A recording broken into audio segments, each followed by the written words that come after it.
Growing up, I only knew Miss Buck of the woman who started Welcome House, and I never knew that she had written books or anything like that until about 7th grade when I had looked her up for a project, and I found out it came up with Pearl S. Buck, author. I was like, that's not her. So I had to look and read a little more in depth into her, and I found out what she was doing, and then finally doing the high school leadership program, I learned about really what her mission was, about bridging cultures together and building bridges instead of walls. My Pearl Buck story started when I was first born. I was adopted through Welcome House in 2002, and then after I got placed with my forever family, then Emma started up with the high school leadership and getting more involved, so then I kind of followed in her footsteps, and now it's just a family affair. When we were younger and had 3 boys, my mom said, you need to have a daughter, and there's a way to do this. Let's go look at Pearl Buck. And we started with Pearl Buck through adoption, and that's how we adopted Emma into our family. That was the beginning of our story.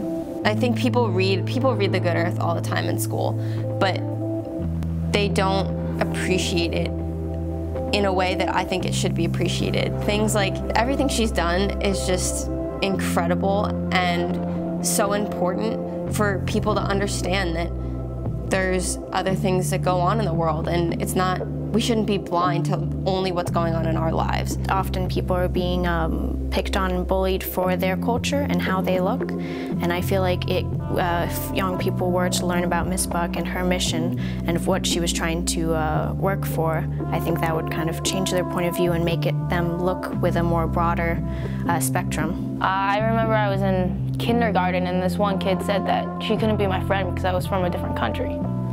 So that was a little hard, especially from a young age.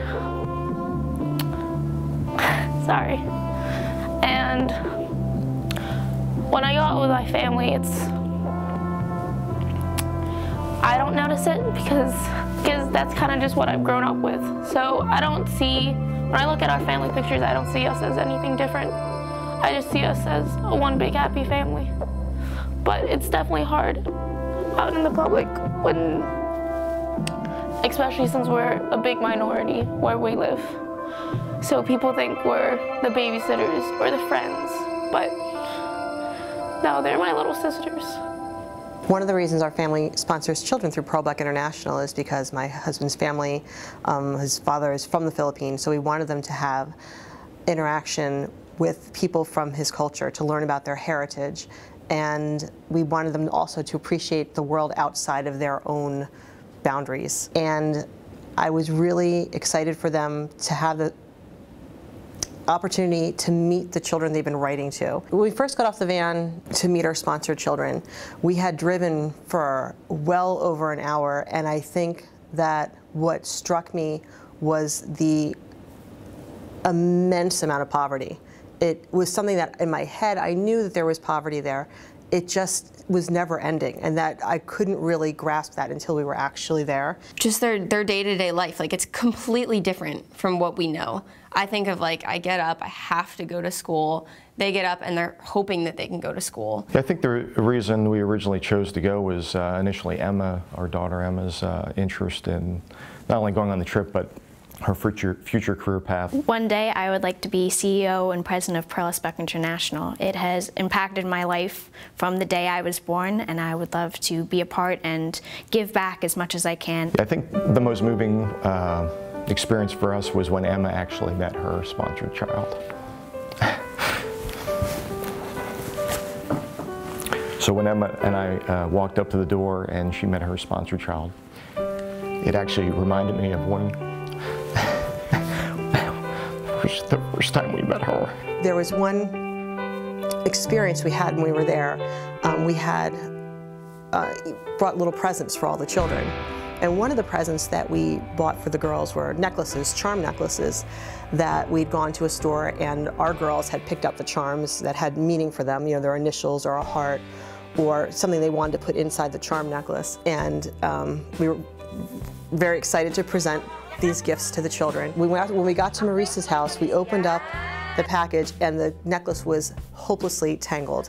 And I was getting very frustrated. It felt like the more I tried to untangle the necklace, the more tangled it got. And the staff, finally, they saw I was getting frustrated, like, here, let us help. And they started to take it, and it took them a while, but they were not going to give up. They were going to make this work. And so you could feel the sense of anticipation, the family and the staff and the children were all waiting, you know, like, and finally after, like, it seemed like forever, the knot came undone, and the whole house just cheered. Everyone was so excited. I saw it kind of as a symbol of our presence there and the work of Pearl Buck there, that, you know, in this sea of hopelessness, or seemingly hopelessness, there was hope. And you just need someone to come and help to untie the knot, and to know that she still has that necklace. We came home and she still has that necklace. Immediately when we got there, it was like we just became best friends and sisters at the same time, which was really special to me because I've never had a sister. There are other places where you can make a difference, obviously, but not, I think, anywhere near what Pearl Buck has done for people, because it helps so many people that people don't even realize how big of an impact it actually has. But even just changing one child's life makes the biggest difference, because it's like a chain reaction. If Pearl Buck was here today, I would thank her, because she gave me my forever family, and she let me realize that I was not the only person who was going through these problems with kids at school or just stereotypes. She let me become a part of the community. Olivia said, when we asked Olivia, why do you keep wanting to, you know, give all your birthday money or Christmas money and set it aside and not keep any for yourself? And she said, because I've got a closet full of dresses, Mom. I'm like, I don't need any dresses, but Ashana got her first new one. And if we hadn't have done this, I don't know that she would have been that sensitive or that understanding or appreciative for what she has, and knowing that she has the power to help somebody else. So that hope for me is already realized for our children. So I can't imagine, you know, another 10 years or so down the line, what lessons they'll learn.